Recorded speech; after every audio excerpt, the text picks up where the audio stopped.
Tatanggapin pa ba ng bangko ang tseke na napunit? Depende ito sa lawak ng pagkakapunit ng tseke at sa bangko mismo.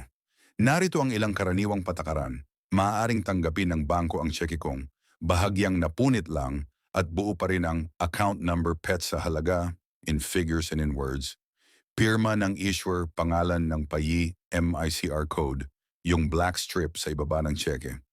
Kumpleto pa rin ang impormasyon at malinaw ang pagkakabasa.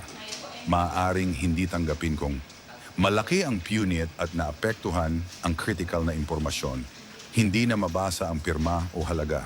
May tape o alteration na maaring pagdudahan ng bangko.